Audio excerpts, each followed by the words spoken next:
ওখানে ছিল ওই পাশে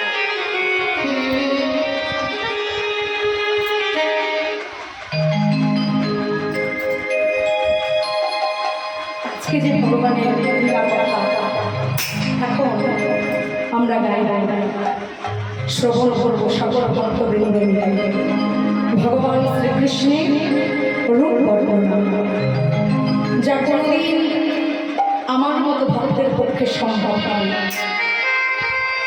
ভগবানের রূপ কখনো বর্ণনা করা যায় না, যে রূপের কোনো তুলনা নেই, যা অতুলনীয়। আচ্ছা বাবু, জলের কোনো রূপ আছে? জলের কোনো রং আছে? জলের কোনো রূপ রং নেই। জল পাত্রের আকারে রঙিত হয়, পাত্রের রঙে রঙিত হয়। ধরুন আপনি চার রঙের গ্লাস নিলেন, সাদা, কালো, হলুদ, সবুজ। এবার জলের যার রং নেই, রূপ নেই, ওই গ্লাসের মধ্যে, সাদা গ্লাসের মধ্যে যদি পরিপূর্ণ করে জল ভরে দেওয়া হয়, সেটা আবার সাদা দেখাবে। কালো গ্লাসের ভেতরে যদি পরিপূর্ণ করে জল ভর্তি করে দেওয়া হয়, সেটা কালো দেখাবে। সবুজ গ্লাসের ভেতরে পরিপূর্ণ করে জল ভরে দিলে সেটা সবুজ দেখাবে। নীল গ্লাসের ভেতরে পরিপূর্ণ করে জল ভরে দিলে সেটা নীল দেখাবে। তাই জলের যেমন কোনো রং নেই, রূপ নেই, তদ্রূপ তেমন ভাবেই ভগবানের রূপ যা অতুলনীয়, যা কোনোদিন বর্ণনা করা যায় না। ভগবানের রূপ কোনোদিন বর্ণনা করে কেউ শেষ করতে পারেনি। আমি এক অধম, আমি এক কবিতা, ভগবানের রূপের কথা কি বা বলবো। জয় রাধে গুরু কৃপা। রূপ হলো তিন প্রকার: রূপ অনুরাগ, আক্ষেপ অনুরাগ, অভিসার অনুরাগ। অনুরাগ হলো তিন প্রকার: রূপ অনুরাগ, আক্ষেপ অনুরাগ, অভিসার অনুরাগ। তাই শ্রীমতী রাধারানী আমার বেলি অবসরে কালে একাকুম্ভ কাঠে লয়ে যমুনার জল আনতে গিয়ে দ্বিভুজ মুরলীধারী শ্যাম সুন্দরের রূপ দর্শন করে ওই রূপ পাশরিতে না পেরে যেই সোনার কলসিটা নিয়ে রাধারানী আমার যমুনার জল আনতে গিয়েছিল, ভগবানের রূপে নয়ন দিয়ে ওই রূপ পাশরিতে না পেরে যমুনার জল কিনে দেব। যমুনার জলে তার কলসিটা ভাসিয়ে দিল। যমুনার জলে ওই সোনার কলসি ভাসিয়ে দিয়ে শ্রীমতী রাধারানী দ্বিভুজ মুরলীধারী শ্যাম সুন্দরের রূপ দর্শন করে তিনি একা ফিরে এলেন কুঞ্জে। রাধারানীর শাশুড়ি ননদী রাধারানীকে বন্দনা করছেন, রাধে, আচ্ছা বৌমা, তুমি যে যমুনার জল আনতে গিয়েছিলে সোনার কলসি হয়ে, যমুনার জলই বা কোথায় আর সোনার কলসি বা কোথায়? তোমার পিতা বৃষভানুকে বলবে প্রত্যেক দিনের জন্য যেন তোমাকে একটা যমুনায় জল আনার জন্য একটা করে সোনার কলসি প্রত্যেক দিনের ন্যায় আনিয়ে দেয়। যিনি রাজনন্দিনী বাবা, এত অপমান সহ্য করতে পারে? রাধারানী ওই জটিলার কাছে বন্দনা শুনে, ওই বন্দনা সইতে না পেরে ঘরের বাহির হলে ঘরে বাহির হওয়া মাত্রই তার অন্তরঙ্গা সখীগণের সঙ্গে বড় সম্পর্ক। তাই শ্রীমতী রাধারানী সখীদের কাছে নিরজনে বসে বসে গোবিন্দের রূপের কথা বর্ণনা করছে। সখীরে সুরধনী, আজকে সখীরে শ্রী যমুনায় আমি একা দুঃখ কাকে লই জল আনতে গিয়ে আমি কাজ তো ভালো করি নাই। সেই থেকে মোর কি হয়েছে জানিস? আমার বলতে যা কিছু আছে গোবিন্দের চরণে আমি সঁপে দিয়েছি। সখীগণ বলছেন, গোবিন্দের রূপ তুই কেমন দেখবি? ও মুখমণ্ডল যদি শারদ সুধা সুধা ওরে তনু রুচি তরুণ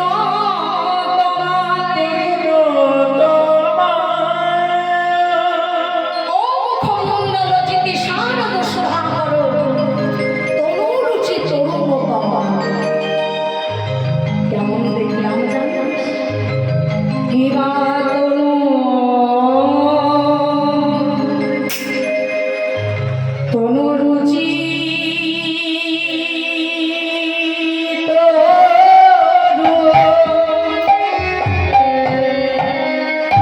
কিবা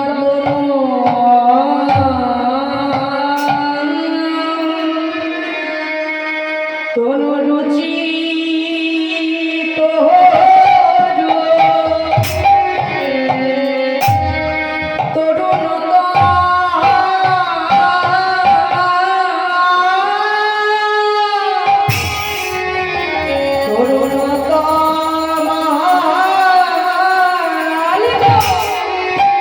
ও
সখী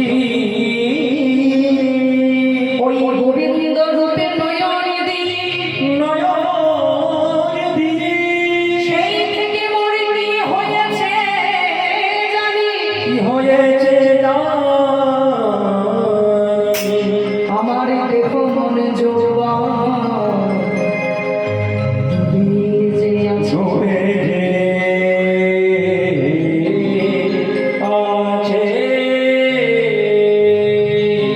গোবিন্দের ওই চরণে আমার দেহ মন যৌবন সব ডুবে যে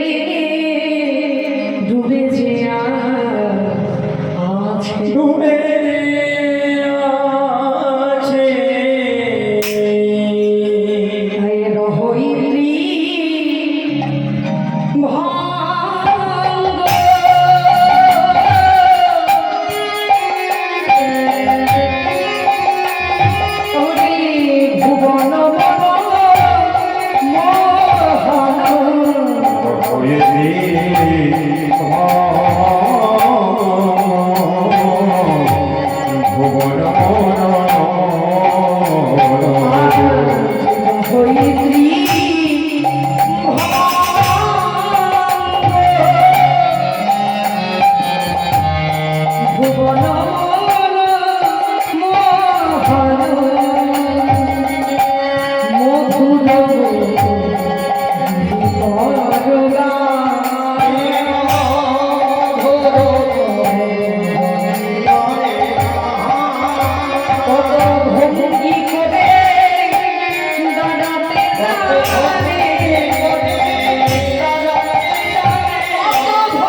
ওরে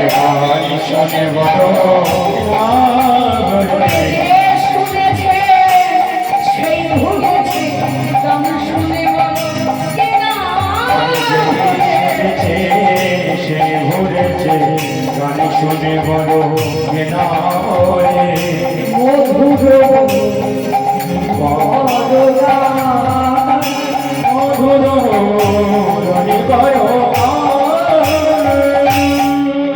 রহইত্রি ভঙ্গ ভুবন মন মোহন মধুর মুরলীকর গান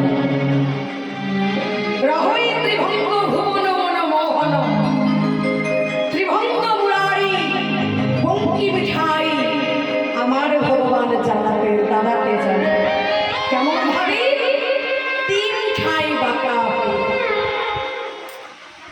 আর আর তার মধুর মুরলী যেন করে গান। বাবা, ভগবানের ওই মুরলীর ধ্বনি শুনে কে না ভুলে গো? হ্যাঁ, সতে ভুলে যায় তার নিজ পতি, মনি ভুলে যায় তার মৌন, শুনি বিকশিত হলো যেন তরুণ পালক। যেন আজ মৃত তরুণ জড়ে, যেই তরুর প্রাণ নেই, যেই বৃক্ষের প্রাণ নেই, ভগবানের ওই মুরলীর ধ্বনি শুনে সেই তরুণ যেন আজ ফুলে ফলে বিকশিত হয়ে উঠেছে। বাঁশি শোনে কি ঘরে বাঁশি শুনে ঘরে বাঁশি শোনে ঘরে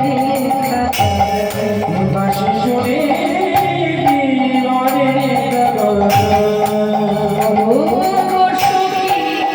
কি করি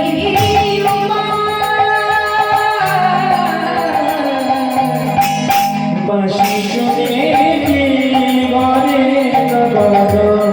বাঁশি শুনে ঘরে ললিতারে চলে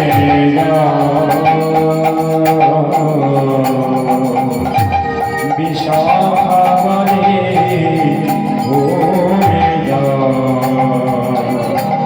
কি করে যাব আমি তোমারে বসে যদি রাখিল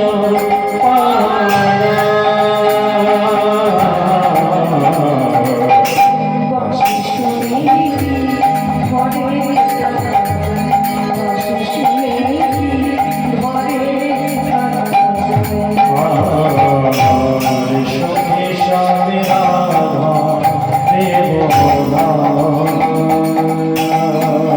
যাব জলের ছড়ে যমুনা বিনতি করিব পাইতে ধরিব তবে যদি আসে শ্যামলা বাঁশি শুনে বাঁশি শুনে বাঁশি শুনে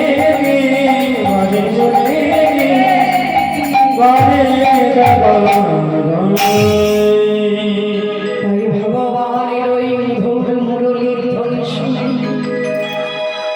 আজ বৈষ্ণব পদকর্তা বলছেন, সতী ভুলে যায় তার নিজ পতিকে, মনি ভুলে যায় তার মৌনকে, শুনি বিকশিত হয় যেন আজ করুণা দামনে। এমন সময় বৈষ্ণব পদকর্তায় এক পাশে কলম দিয়ে বললেন, গোবিন্দের ওই মধুর প্রেম মুখমণ্ডল কেমন জানিস? আজ টলমল টলমল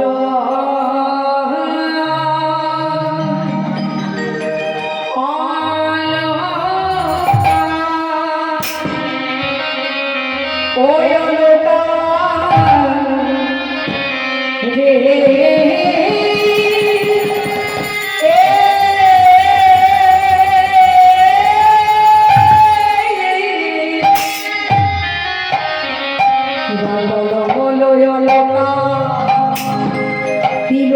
ভালে ঝলক রে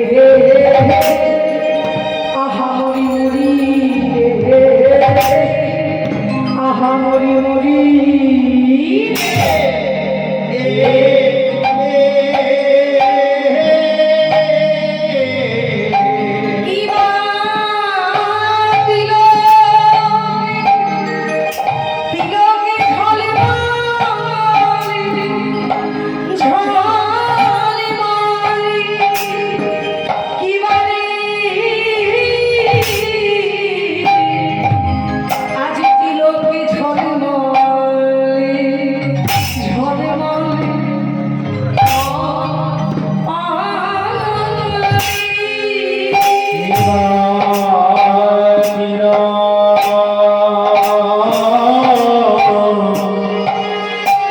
তিলক ঝলে করে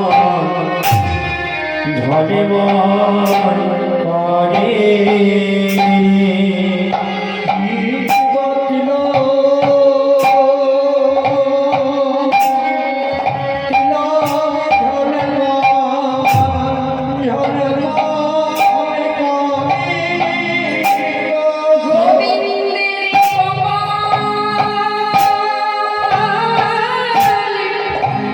কপালে গুনে দিল ঝলমলে মনি। গোবিন্দের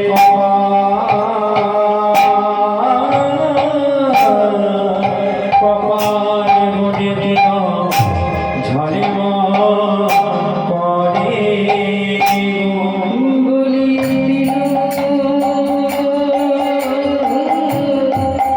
তিলক গুনিরা কপালে গুনি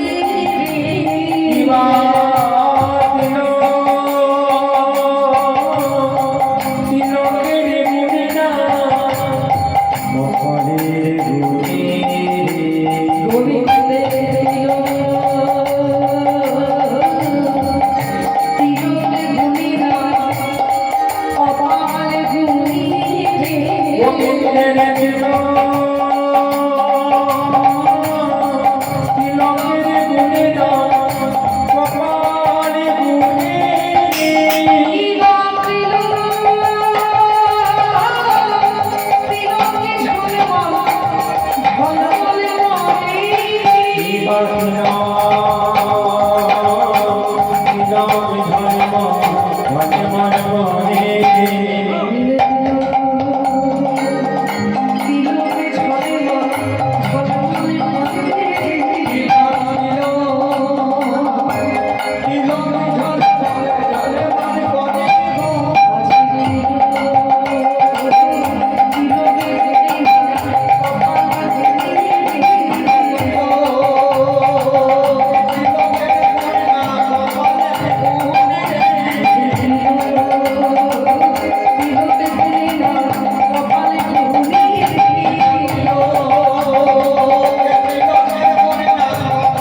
গুনিরা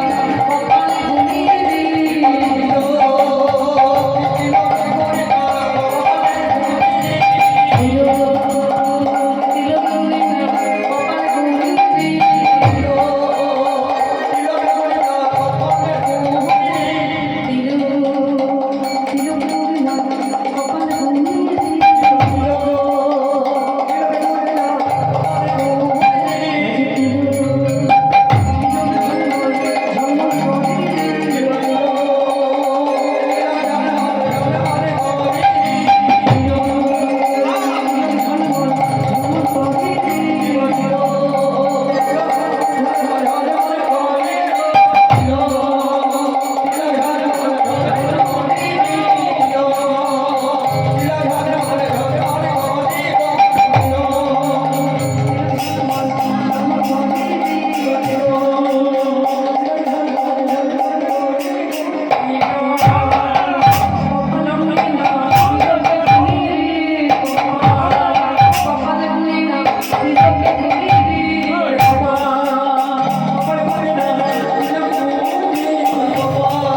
তিলককে দেখে নন্দ বলছে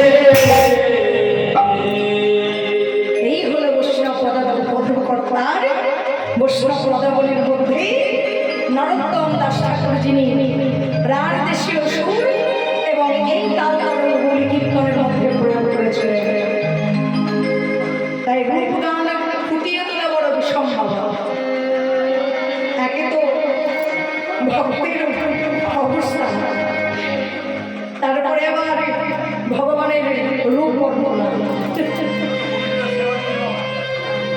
আজকে কমিটির সিদ্ধান্তে আজকে আমরা এই হরিসভায় এত সুন্দর লীলা রস আস্বাদন করছি।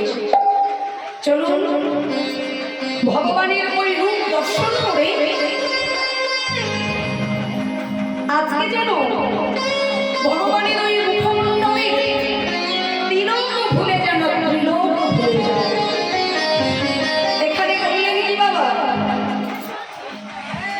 ভগবানের অঙ্গে কত চাঁদ ধরেছিল?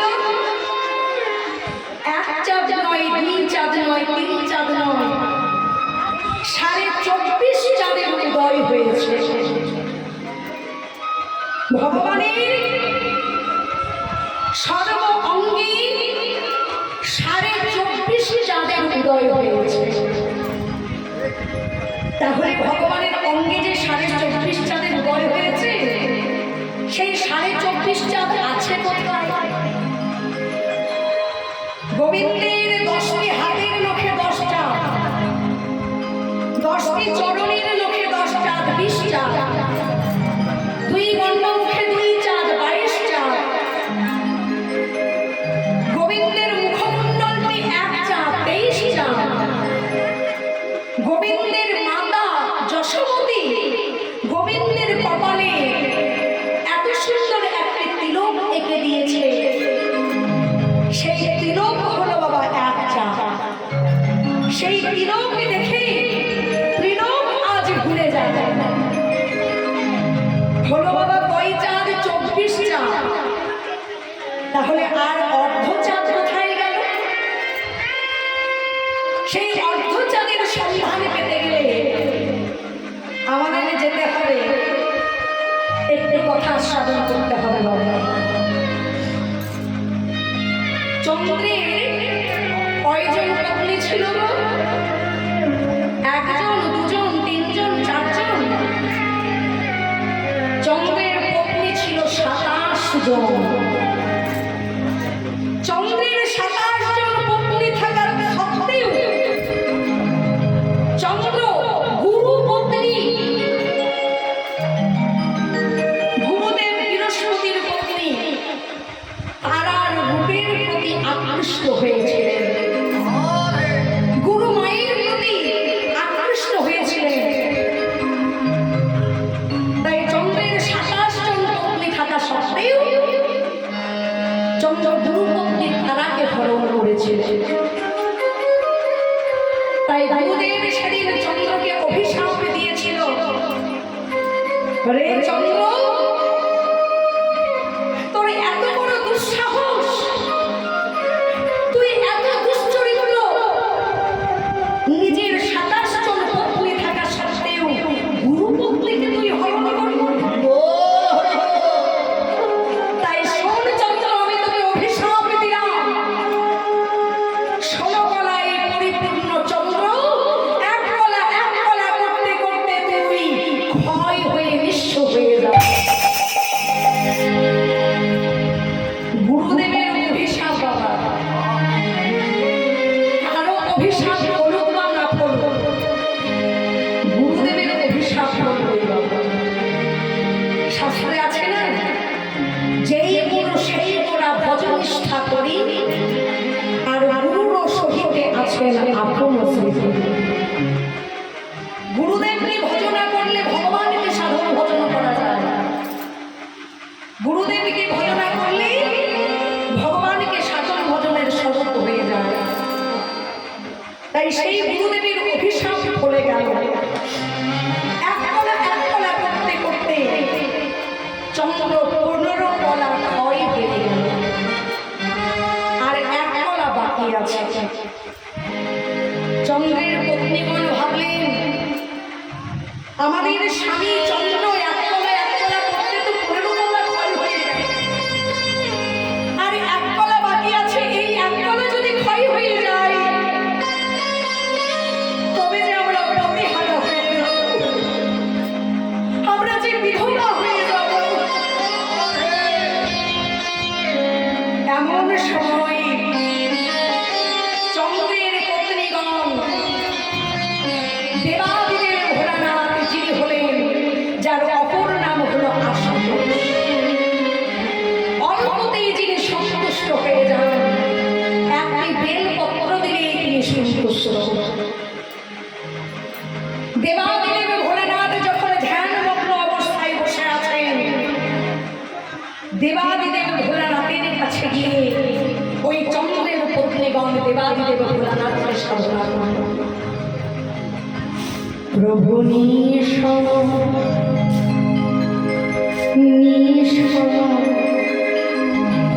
শেষ গুণম গুণহীনি মোহি সাধনম। প্রভু নিঃসম নিঃসম শেষ গুণম গুণহীনি মোহি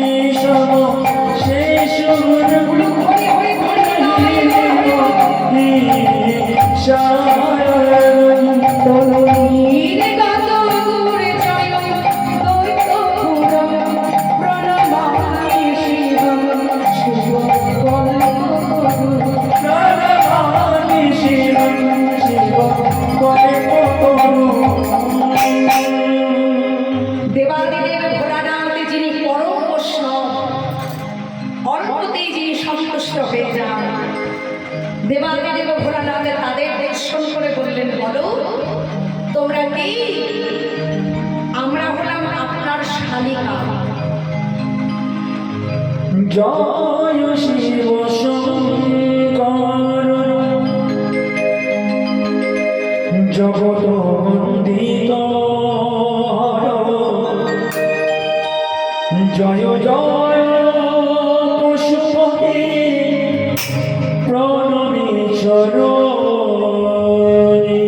এখানে দেবাদিদেব ভোলানাথের মন্দির, তাই না? তাই এই দেবাদিদেব ভোলানাথের চরণে প্রণাম জানাই। লীলা প্রসঙ্গে ভগবানের চরণে প্রণাম জানিয়ে একবার দুটি বাহু তুলে বললেন, জয় শিব শঙ্কর জগত বন্দিত জয় জয় পশুপতি প্রণমী চরণী। জয় শিব শঙ্কর জগত বন্দিত জয় জয় পশুপতি প্রণমী চরণী। দেবের দেবতা তুমি নীলজল সোনাপানি, দেবের দেবতা তুমি নীলজল সুরপানি। মহাদেব নামে তুমি মিলিত ভুবনে। জয় শিব শঙ্কর জগত বন্দিত জয় জয় পশুপতি প্রণমী চরণে। জয় শিব শঙ্কর জগত বন্দিত জয় জয় পশুপতি প্রণমী চরণে। দেবাদিদেব ভোলানাথের কাছে যখন চন্দ্রের পত্নীগণ এসে দাঁড়ালো, দেবাদিদেব ভোলানাথ বললেন, তোমরা কি? আমরা হলাম আপনার শালিকা পার্বতী। হরি বল। এই 27 জন বোনকে বিবাহ করেছিল চন্দ্র, আর পার্বতীর সঙ্গে দেবাদিদেব ভোলানাথের বিবাহ হয়েছিল। বিয়েটা দিয়েছিল কে গো? দেবাদিদেব ভোলানাথের এবং পার্বতীর বিবাহ দিয়েছিলেন সৃষ্টিকর্তা ব্রহ্মা। এই ব্রহ্মা ত্রিনয়নী দেবী দুর্গার রূপ দর্শন করে তার কাম জাগরিত হয়েছিল। সেই কাম লুকানোর জন্য ব্রহ্মা অধিকটে এসে দাঁড়ালেন, তার শুক্রাণু গলিত হয়ে গিয়েছিল।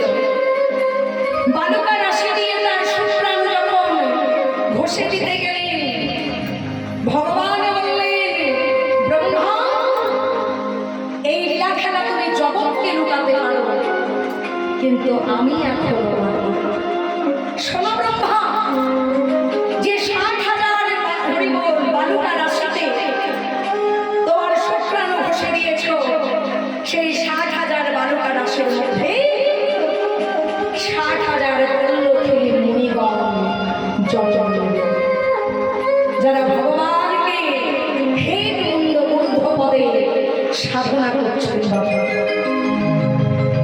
ভগবানকে প্রতিরূপে পাওয়ার জন্য সাধনা করেছিলেন। কবে? যেদিন রামচন্দ্র রূপে সীতা দেবীকে হারিয়ে হা সীতা বলে রামচন্দ্র কাঁদছে, ভগবান রামচন্দ্রের ওই কাদা বদনে হেরে ওই বাল্যখেলি মুনিগণ সাধনা করে ভগবানকে বলেছিলেন, ভগবান, তুমি নারীকে এত ভালোবাসো, নারীর জন্য তুমি কাঁদছো, তাই প্রভু আমরাও যেন তোমাকে, আমরা যেন নারী হই তোমাকে কাছে পাই। ভগবান তাদের আশীর্বাদ দিলেন। কিন্তু আজকে নয়, যেদিন শারদীয়ার চন্দ্র উদয় হবে, 16 কলায় পরিপূর্ণ মৃদুমন্দ বাতাস বইবে, বনে বনে প্রচুর ফুল ফুটবে, সেদিন তোমরা সাধন সিদ্ধা ব্রজবতী হয়ে আমাকে প্রতিরূপে পাবে। নিতাই গৌরী প্রেমানন্দে। তাই সেই চন্দ্রের পত্নীগণ দেবাদিদেব ভোলানাথকে বললেন, প্রভু, আমাদের এই যে পতি চন্দ্র আর এক কলা বেঁচে আছে, তুমি তো হলে পরম বৈষ্ণব, তুমি কৃপা করে আমাদের স্বামীকে রক্ষা করো। দেবাদিদেব ভোলানাথ তাদের ওই কান্না হেরে বললেন, যাও তোমাদের ওই পতি এক কলা চন্দ্রকে আমার কাছে নিয়ে এসো। এবং দেবাদিদেব ভোলানাথ ওই এক কলা চন্দ্রকে রাখলেন নিজের জটার মধ্যে। অর্ধচন্দ্র এক কলা চন্দ্রকে রাখলেন জটার মধ্যে। কেন? সব জায়গায় অভিশাপ খাটে বাবা, কিন্তু দেবাদিদেব ভোলানাথের জটার মধ্যে কোনো অভিশাপ খাটে না। তাই গুরুদেব বৃহস্পতির যে অভিশাপ 16 কলা পরিপূর্ণ চন্দ্র ক্ষয় হয়ে যাবে, সেই এক কলা চন্দ্র বেঁচেছিল, তাকে দেবাদিদেব ভোলানাথ তার নষ্ট করে রেখেছিল। আর কবে তারা পূর্ণ চন্দ্রকে ফিরে পেল জানো? সৌমিতীর্থে গিয়ে যেখানে স্নান করালে জ্যোতি ফিরে পাওয়া যায়। তাই সেই সৌমিতীর্থে দেবাদিদেব ভোলানাথের আশীর্বাদে চন্দ্রকে স্নান করালেন, চন্দ্র তার জ্যোতি প্রভাব ফিরে পেলেন। তাই অর্ধচন্দ্র যদি দর্শন করতে হয়, যা আছে দেবাদিদেব ভোলানাথের মস্তকে।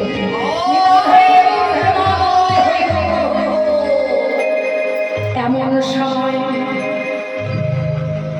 আজ বৈষ্ণব পদকর্তা বলছেন, ওগো বান্ধবী বন্ধু, অধরে মধুমাখল, বান্ধবী বন্ধু, অধরে মধুমাখল, বান্ধবী বন্ধু, অধরে মধুমাখল, অধরে বন্ধু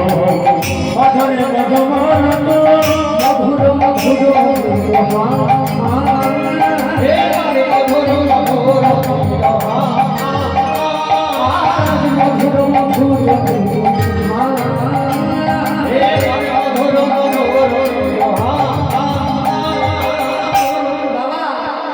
লোকে কথা বলে তারপরে হাসে, কিন্তু আমার বধুর আগে হাসে তার পরে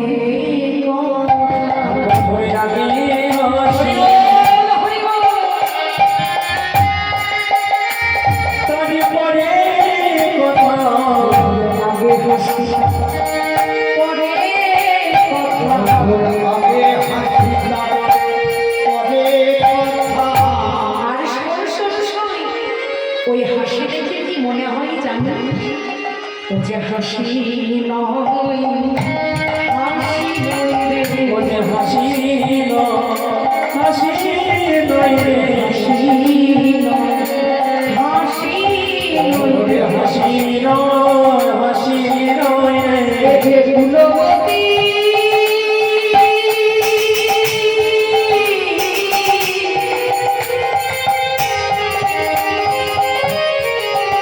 ফুলবতীর বলে হাসি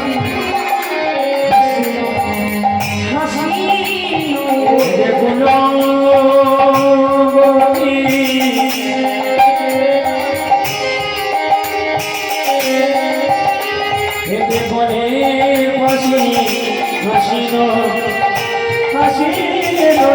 ফুলবতী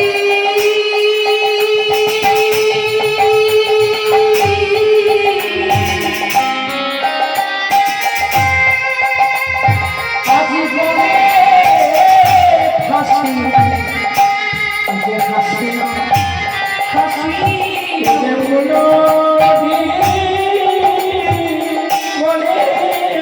হাসি জড়াই করে চরণের কাছে, হাসি জড়াই করে চরণের কাছে, হাসি জড়াই করে চরণের কাছে, হাসি জড়াই করে চরণের কাছে, জড়াই করে চরণের কাছে। এই যে হাসি হাসি লোকে কথা বলে তারপরে হাসে, কিন্তু আমার বধুর আগে হাসি তারপরে কথা। আর আমার বধুর হাসি দেখে কি মনে হয় জানি? ও যে হাসি নয়, হাসি নয়, যেন ফুলবতীর বলে হাসি। ওই হাসি জড়াই করে আমাদের চরণের দাসী। নিতাই গৌর প্রেমানন্দে হরি হরি হরি।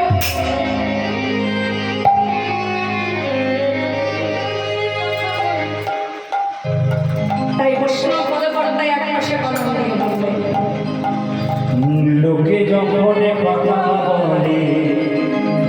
কথা বলে বারে করে হাসে,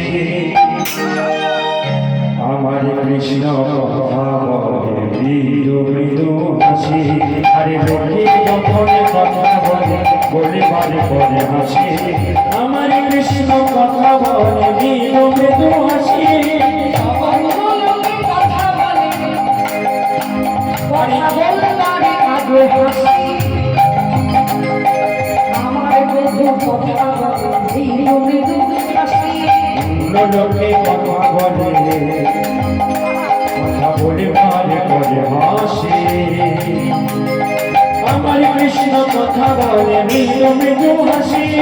আমার কৃষ্ণ কথা বলে মৃদু মৃদু হাসি। আরে আমার কৃষ্ণ কথা বলে মৃদু মৃদু হাসি। তাই আজই বৈষ্ণব পদকর্তায় এক পাশে কলম দিয়ে বললেন, যদু আমোদে মদন মদ মন্থর ভনরহি যেন গোবিন্দ দাস।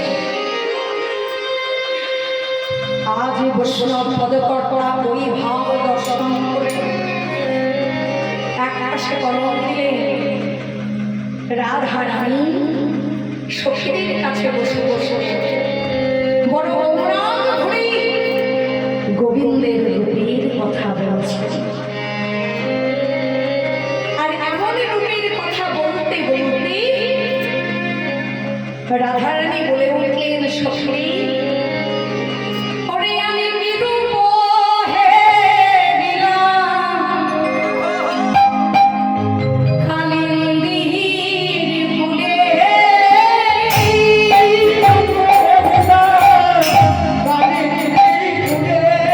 আমি বিরূপ হয়ে গেলাম কালিন্দীর কুলে।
সখীগণ বলছেন, রাধে থাম থাম থাম, একই কথা বলছিস? হ্যাঁ, কিরূপ হেরিলাম কালিন্দীর কুলে, অতি অপরূপ কদম্ব মূলে, এমন মুক্ত প্রভু দেখে নাই রে। দেখলাম নাচিছে ময়ূর জলদপুরী, আবার বলছিস মেঘের উপরে যেন ময়ূরী নৃত্য করছে। আচ্ছা বাবা, এটা কি সম্ভব? মেঘের উপরে কি কখনো ময়ূরী নৃত্য করে? ময়ূরের আহার কি? ময়ূরের আহার হলো সাপ। ময়ূরে যদি সাপকে দেখে সঙ্গে সঙ্গে তাকে গ্রাস করবে। আর বৈষ্ণব পদকর্তার ভাবে সখীর ভাবে রাধারানী বলছেন মেঘের উপরে ময়ূরী নৃত্য করছে। আমরা জানি আকাশে যখন মেঘের উদয় হয়, আকাশে কালো মেঘ উঠলে ময়ূর ভূতলে নৃত্য করে নিচে। আর তুই বলছিস মেঘের উপরে ময়ূর নাচছে, এটা কি করে সম্ভব? বল বল শুনে আমাদের বুঝিয়ে বল। রাধারানী বলছেন, এই তো কেমন করে দেখলাম জানিস? পূর্বেই বলা হয়েছিল আমাদের গোবিন্দের অঙ্গকান্তি খানি কেমন নীলত পদশ্যাম, নীল পদ্মের তুল্য, নীল মেঘের ন্যায়, নীল যমুনার জলের ন্যায়। তাই গোবিন্দের বর্ণখানি যেন, গোবিন্দের অঙ্গকান্তি কেন যেন নীল মেঘের ন্যায়। আর গোবিন্দের মস্তকে কি বাধা লাগে গো মা? হ্যাঁ, চূড়া। আর চূড়াটা কি দিয়ে বাঁধানো থাকে? ময়ূরের পুচ্ছ দিয়ে। বৈষ্ণব পদকর্তার এখানেই ভাবনা, গোবিন্দের অঙ্গকান্তি খানে যেন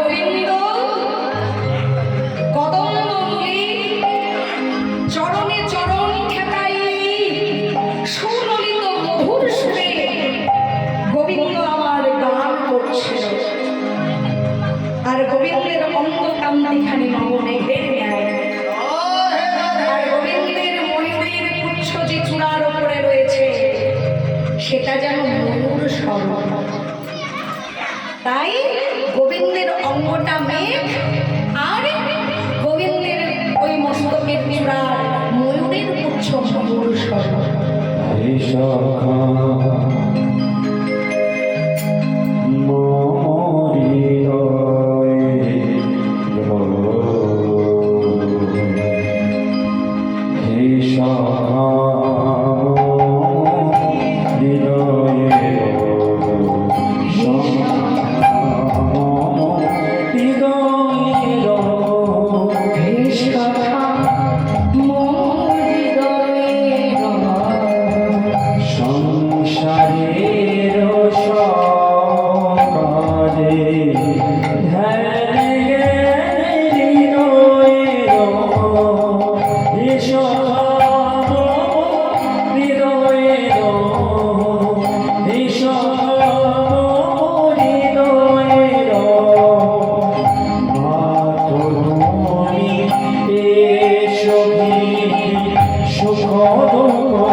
তাই ভগবানকে দর্শন করে রাধা রানী আজ তার হৃদয় মাঝে রেখে আজ ভগবানের রূপ বর্ণনা করছে।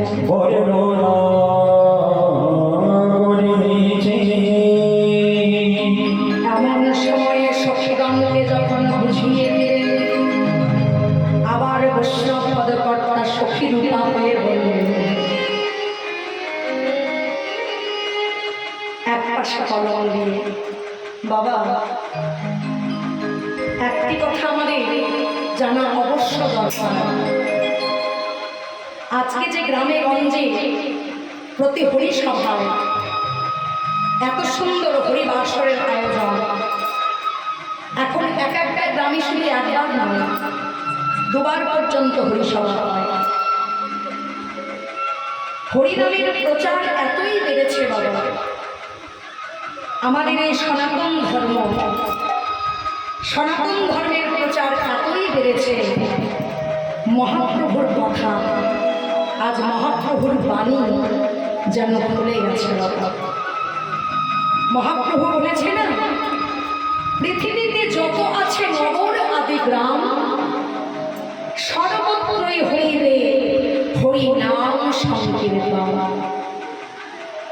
তাই দেখেন মহাপ্রভুর কথা মতো পৃথিবীতে যত নগর আদি গ্রাম আছে, সর্বত্র জায়গায় হরি নামের প্রচার বেড়েছে। মহাপ্রভু জানতেন যে আমাদের মতো কলিহত জীবের সময় বড় সীমিত, তাই আমাদের মতো কলিহত জীবের জন্য মহাপ্রভু মোটা মোটা পুঁথি রচনা করা যায় না। মহাপ্রভু আমাদের মধ্যে 8টি শ্লোক দিয়ে গিয়েছিলেন। সেই 8টি শ্লোক যদি আমরা মানতে পারি, ভগবান প্রাপ্তি আমাদের অবশ্যই হবে। তার মধ্যে একটা হলো ত্রিনাদোপি সুনীচে গরুরীব সহিষ্ণা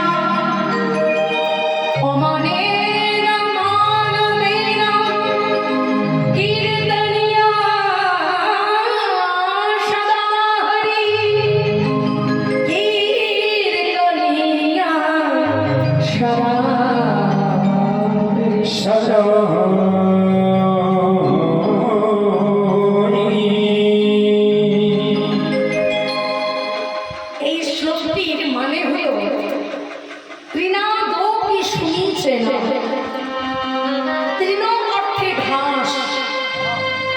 ঘাসের ওপর ভক্ত যখন পদদলিত করে চলে যায়, ভক্তের চরণে পিঠা লাগবে বলে ঘাস তার মাথাটি নত করে দেয়। ভক্ত চলে যাবার পরে ঘাস কিন্তু আবার মাথা চালাবে। বৈষ্ণব পদকর্তা এখানে, আমার গৌরহরি এখানে শিক্ষা দিলেন আমাদের মতো জীব জগৎকে। ওই যে ঘাসের উঁচু মাথা একবারই নিচু হলো, নিচু হয়ে আবার ঘাস যেমন উঁচু করে নিজের মস্তক তুলে ধরল। তাই হে ভক্তগণ, ঘাসের থেকেও তোমরা নিচু, ঘাসের থেকেও তোমরা নিচু হও। আর ঘাসের থেকে যদি আমরা নিচু হতে পারি, ঘাসের নিচে কি থাকে গো? মাটি। আর ওই মাটিতে যদি, এই ভারত ভূমির মাটিতে যদি আমরা একবার সাষ্টাঙ্গে প্রণাম জানাতে পারি, কত বৈষ্ণবের পদধূলি আমরা অঙ্গে মানতে পারি। যে ভগবানের হৃদয় চাঁদের গৌরে চাঁদের আবির্ভাব আমাদের ভারত ভূমিতে, সেই গৌরহরির পদধূলি, হৃদয় চাঁদের পদধূলি আমরা অঙ্গে মানতে পারব। তাই ভারত ভূমির মাটিতে একবার সাষ্টাঙ্গে প্রণাম জানিয়ে, একবার প্রণাম করে একবার জানা।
তোমাতে বিশ্বময়ে তোমাতে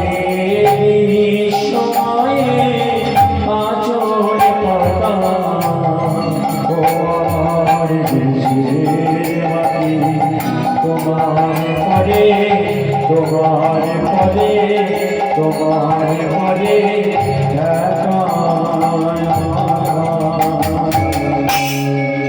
তাই আজ আমার বৈষ্ণবে পদকর্তা এক পাশে কলম দিয়ে বললেন গৌর হরির ভাব দর্শন করে হরি তিনাদপি শুনিছেন তরু রিব সহিষ্ণ তরু অর্থে বৃক্ষ বাবা একটি বৃক্ষ আমাদের কত কিছু উপকার করে এই যে একটা বড় বৃক্ষ এই বড় বট বৃক্ষ আমাদের কত উপকার করে গরমের সময় শীতল ছায়া দেয়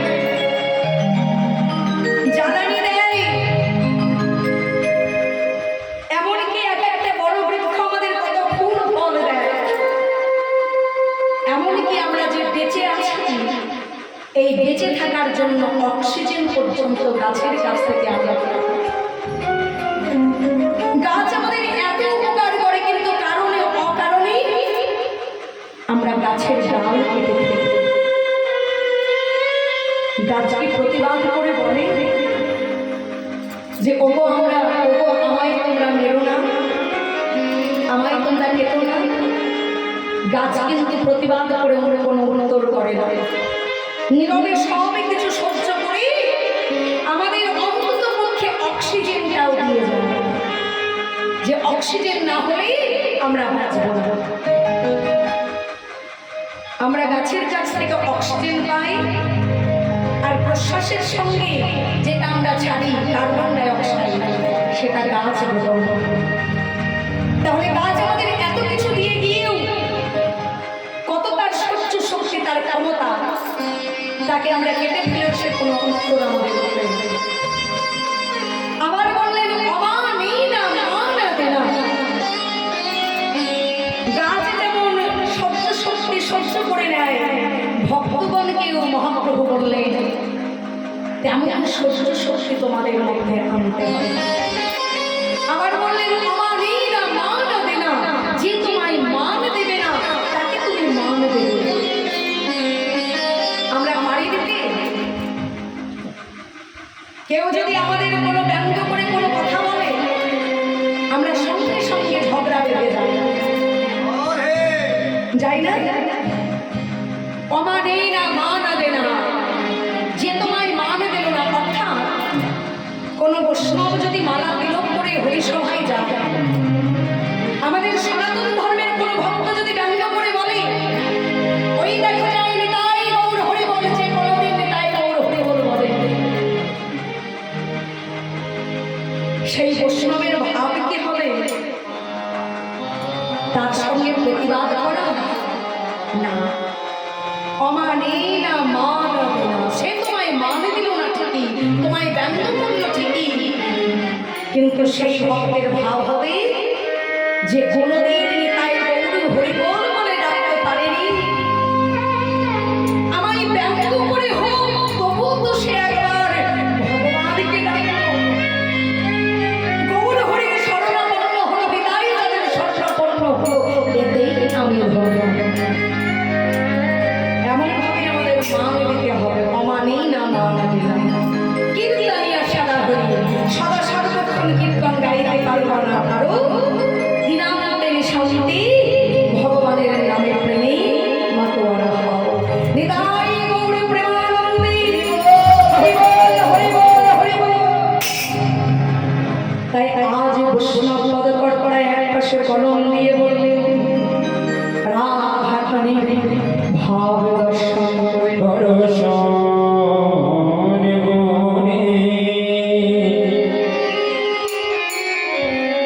রাধারানীর ভাব দর্শন করে বৈষ্ণব পদকর্তায় এক পাশে কলম দিয়ে বলছেন রাধারানী এমন ভাবে রূপের কথা বর্ণনা করতে করতে অচলা চচলা সহিত নাই মৃদাঙ্গ রহিত শশাঙ্কের উদয় অচলা চচলা সহিত তাই মৃদাঙ্গ রহিত শশাঙ্কের উদয়। চপলা অর্থে বিজড়ি বিদ্যুৎ তো সবসময় চঞ্চল তাকে তুই অচলা দেখলে কি করে সবই রাধারানী বলছে তবে সংসার তাকে আমি অচলা দেখলাম কেমন ভাবে।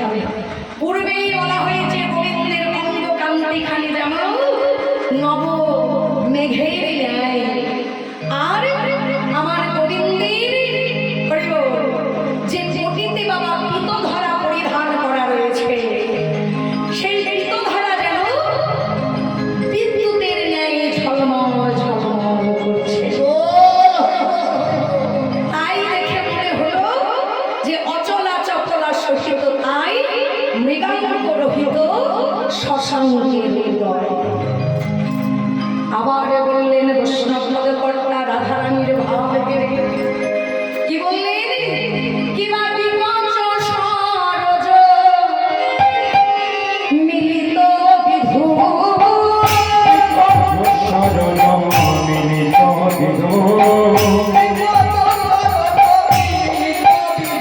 এবারে বিপদ সরজ মিলিত বিধু,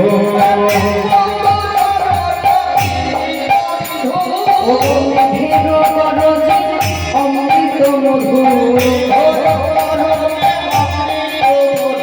যেন মেঘের গরজে অমৃত মধু।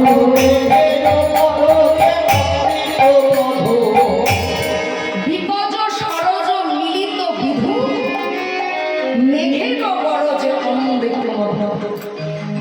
বিকজ অর্থে কি বাবা? প্রস্ফুটিত। সরজ অর্থে পদ্ম, বিধু অর্থে চাঁদ। চন্দ্র ওঠে রজনীতে, আর পদ্ম ফুল ফোটে দিনের বেলা।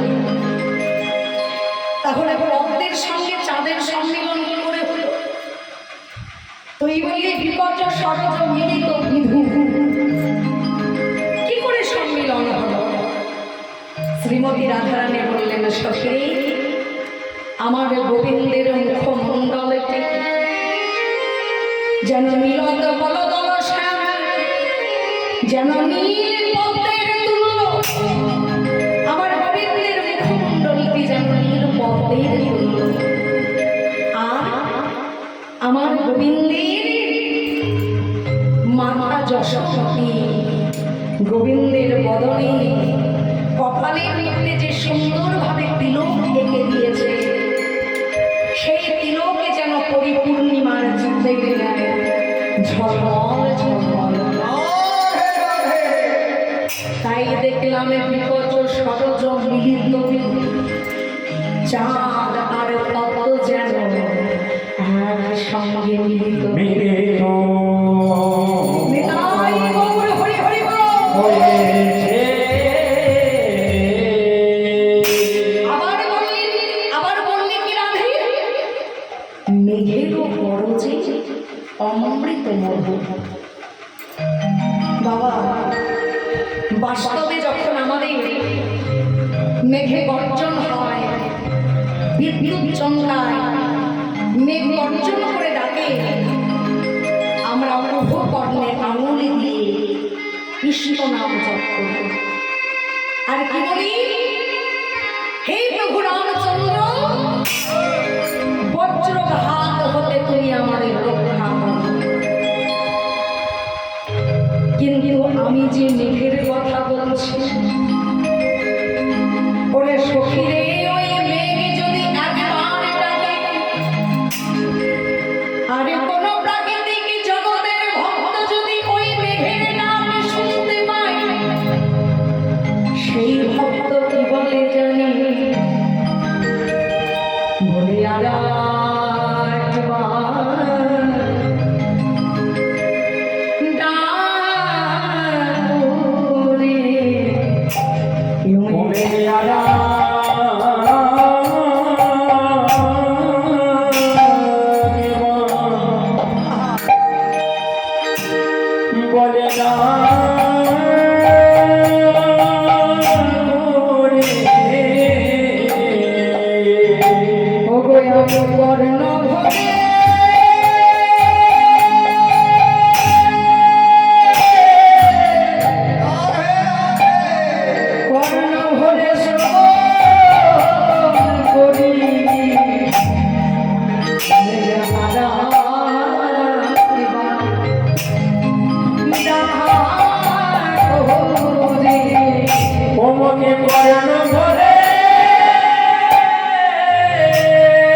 যদি ভগবানের এই মধুর ধ্বনি একবার শুনতে পায়, বলে মেঘ আরাধবার ডাকতে আমি কর্ণ ভরে শ্রবণ করি তোমার ওই অমৃত মধুর ধ্বনি।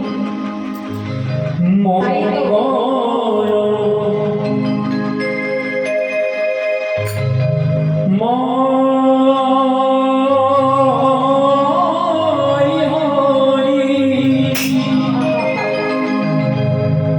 প্রভু নারায়ণ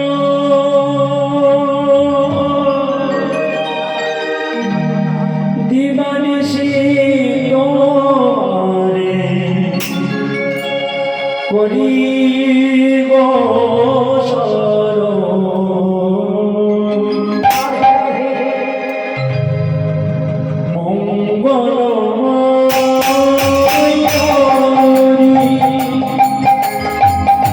প্রভু দিবানিশি তোমারে করি গো শরণ।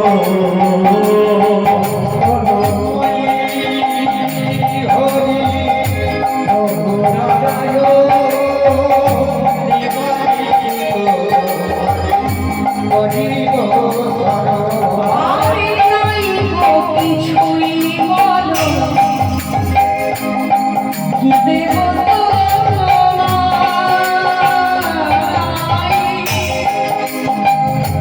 কি দিয়ে বুঝিব বলো কি আছে আমার। আরে নাই গো কিছুই বলো কি দেব তোমায়,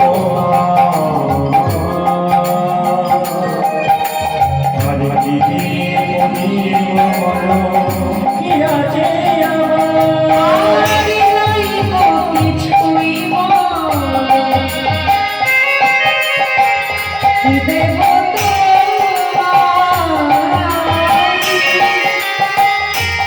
দিয়ে বুঝিব বলো কি আছে আমার।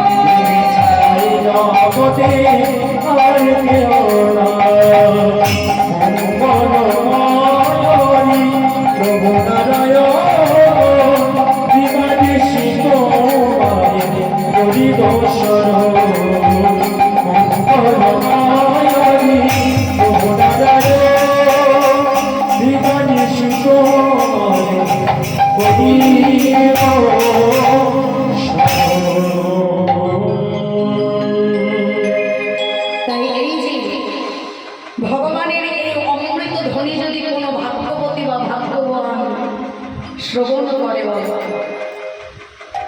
বলে এনে আরাধবার ডাকো। আমরা কর্ণ ভরে শ্রবণ করি তোমার ওই অমৃত মধুর ধ্বনি।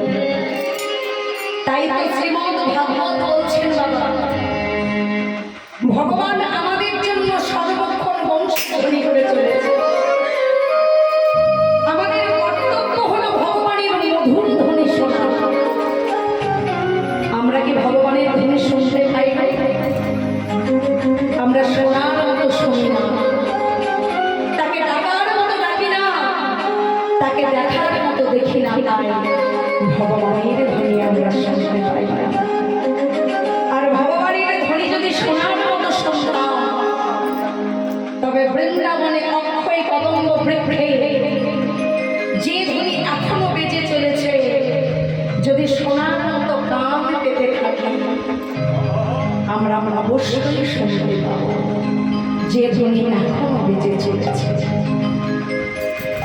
তাই শ্রীমতী রাধারানী এমন ভাবে সখীদের কাছে গোবিন্দের কথা বলতে বলতে আমার রাধারানী বললেন, সখী সখী বলতে পারিস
জানিতে হবে পরিণামে।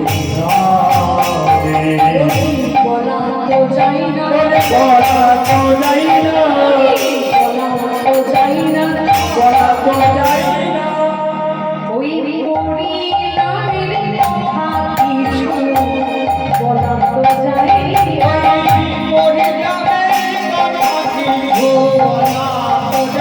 আমার মনে জানে গোবিন্দ জানে,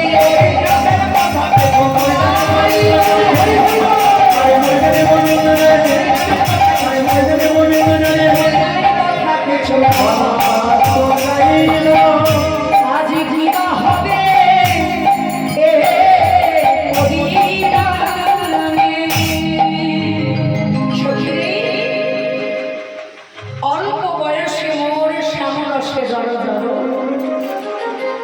অল্প বয়সে মোর শ্যামরসে জড় জড়, না জানি কি হবে পরিণাম। বলা তো যায় না সে পরিণামের কথা কিছু, আমার মন জানে আর আমার গোবিন্দ জানে। বাবা, গোবিন্দ ভগবান থাকে কোথায়? মন্দিরে, মসজিদে? ভগবান থাকেন ভক্তের হৃদয় মন্দিরে। তাই ভগবানকে পেতে গেলে আগে ভগবানকে হৃদয় মন্দিরে বসা, আর ভগবানকে হৃদয় মন্দিরে বসে একবার বলো, প্রভু যদি আমি কোনোদিন অচেতনে পড়ে রই, মায়া যদি আমায় অচেতন করে রেখে দেয়, মোহময়ী সংসারে পড়ে যদি আমি প্রভু তোমায় ভুলে যাই, আমি তোমায় ভুলে গেছি বলে তুমি যেন আমায় দেখে ভুলে যেও, তুমি যেন আমার হৃদয় মন্দিরের দরজা নিজের ঘর মনে করে হাত করে গেলে, আর এই হৃদয় মন্দিরে তুমি যেন আশা জ্বালা করো, আমি যেন শেষের দিনেও তোমার হাতকে ধরে তোমার সঙ্গে হতে পারি। তাই ভগবানের প্রতি নিজেকে ভগবানের চরণে অর্পণ করে দিয়ে হৃদয় মন্দিরে রেখে বিশ্বকবি রবীন্দ্রনাথ ঠাকুর পর্যন্ত বলেছিলেন, বিশ্বকবি রবীন্দ্রনাথ ঠাকুর পর্যন্ত কলম দিয়েছিলেন বাবা, যিনি বিশ্বের কবি ব্রজলীলা সম্বন্ধে অনেক কিছু কলম দিয়েছেন। এই বিশ্বকবি রবীন্দ্রনাথ ঠাকুর প্রমাণ করেছিলেন সমস্ত সঙ্গীতের মধ্যে কীর্তন সঙ্গীত হল সর্বশ্রেষ্ঠ। তিনি নিজে বলেছিলেন কীর্তন হল সর্বশ্রেষ্ঠ সঙ্গীত। রবীন্দ্র কীর্তন অনেক আছে বাবা, তাই বিশ্বকবি রবীন্দ্রনাথ ঠাকুর গাইছেন ভক্ত হয়ে, মম জীবন যৌবন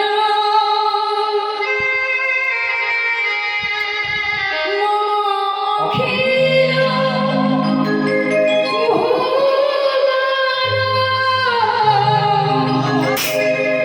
তুমি ভরিবে সৌরভে নিশীথে নিশা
নিবিড় নিবিড় পূর্ণিমা নিশীথি নিঃসম তুমি রবে নীরবে তুমি রবে নীরবে।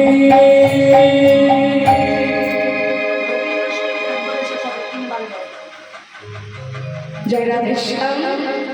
তাই বিশ্বকবি রবীন্দ্রনাথ ঠাকুর নিজেকে ধিক্কার দিয়ে পর্যন্ত বলেছিলেন, প্রভু তুমি ছিলে আমার হৃদয় মন্দিরে, আমি তোমায় খুঁজে বেরিয়েছি মন্দিরে মসজিদে, কোনোদিন হৃদয় মন্দিরটা খুঁজে দেখি।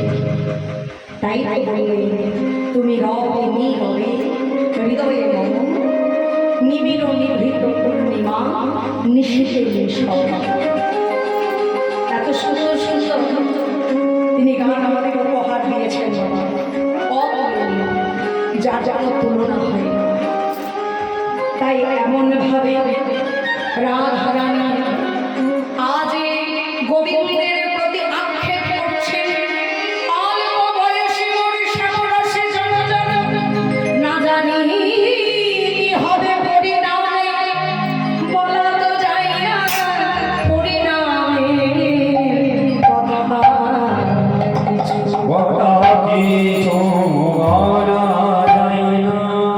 ওরে যদি মুদে থাকি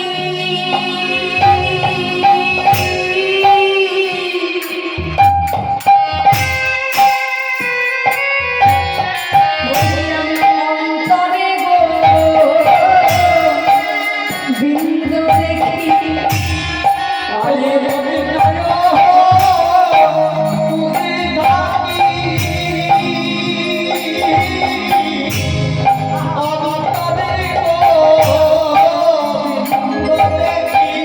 আমি যদি মুদে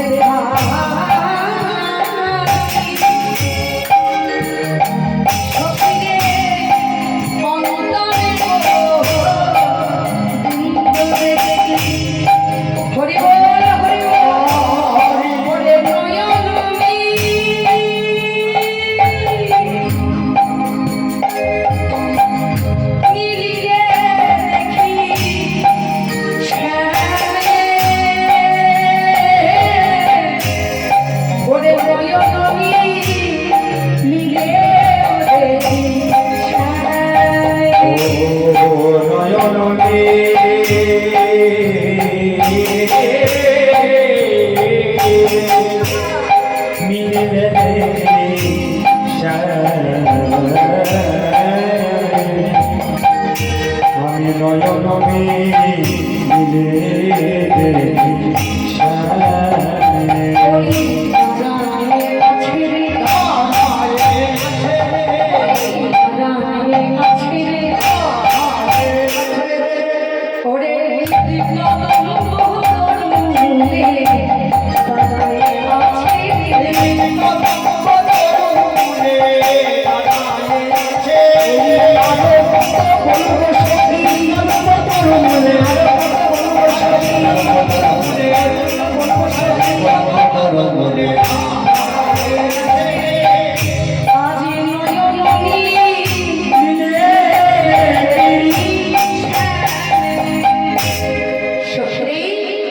নয়ন মুদ্রিত করেও গোবিন্দ দর্শন করি, নয়ন মিলেও যেন গোবিন্দ দর্শন করি। তাই সখীরে বল বল আর আমি কাকে বলবো আমার এই প্রেমের কথা। আবার সঙ্গী সঙ্গে আমি যদি চলে যাই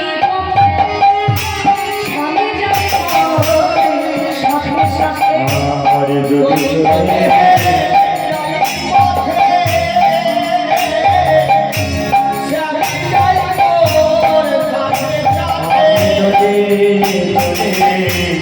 যাই পথে স্বামী যায় সাথে সাথে যাই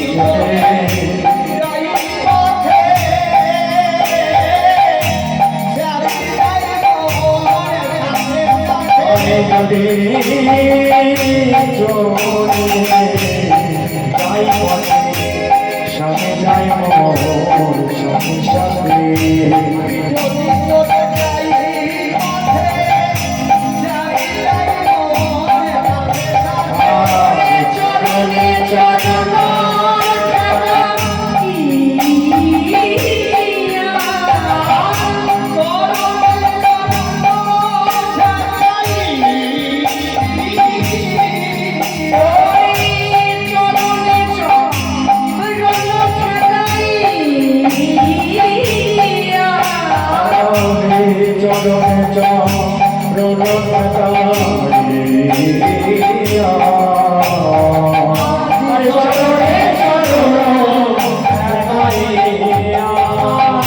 চরণে চরণ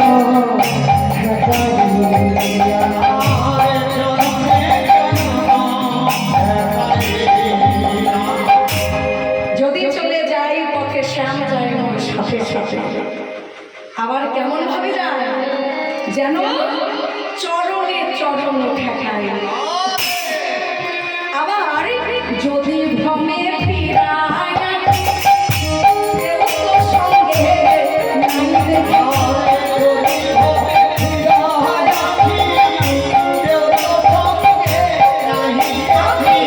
যদি ভ্রমে ফিরায় কেউ তো সঙ্গে নাইতে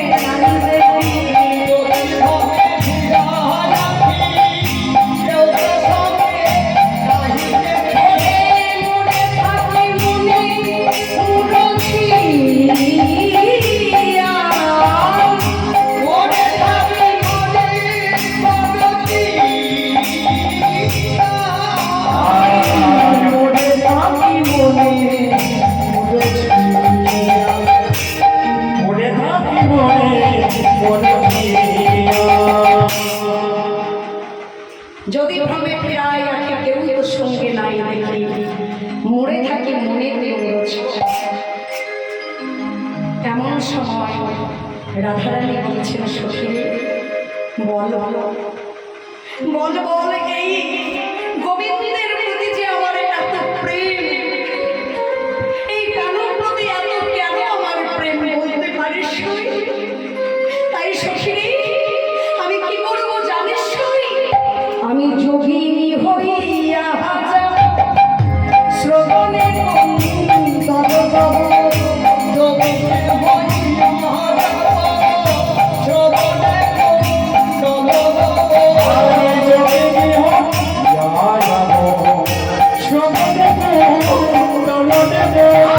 যোগিনী হইয়া শ্রবণে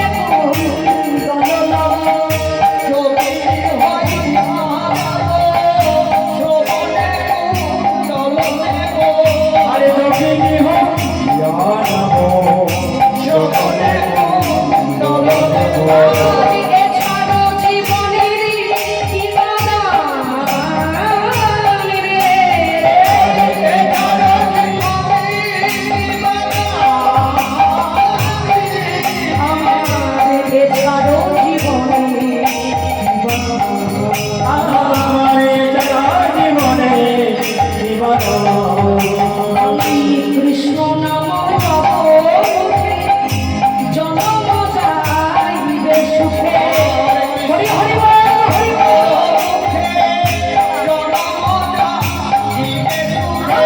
কৃষ্ণ নাম জনম যাইবে সুখে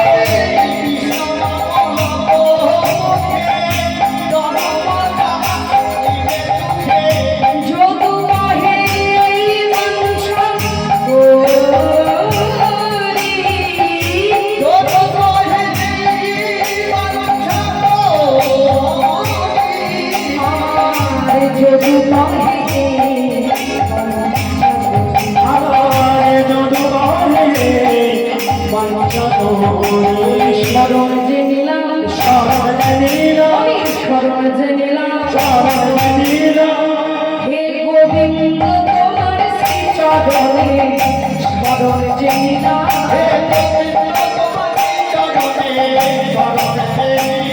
গোবিন্দ তোমার শ্রী চরণে স্মরণ যে নিলাম স্মরণে যে নিলাম আরে বলে তোমার চরণে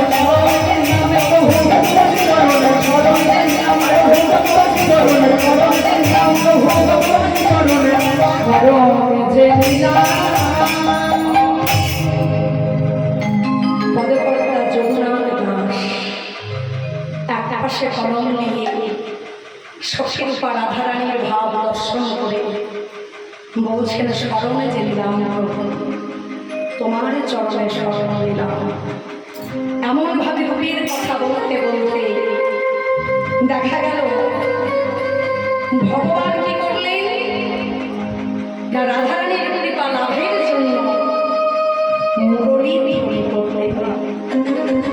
বাবা, ভক্ত যখন ভগবানকে তাই বলে ডাকে, ভগবানেরও সাধ্য নেই ভক্তের মনোবাসনা পূর্ণ না করা। ভক্তের মনোবাসনা পূর্ণ করতে ভগবান মুরলী ধ্বনি করলেন। আর সেই মুরলী ধ্বনি শুনে রাধারানীর অবস্থা কি হলো জানো? আহা,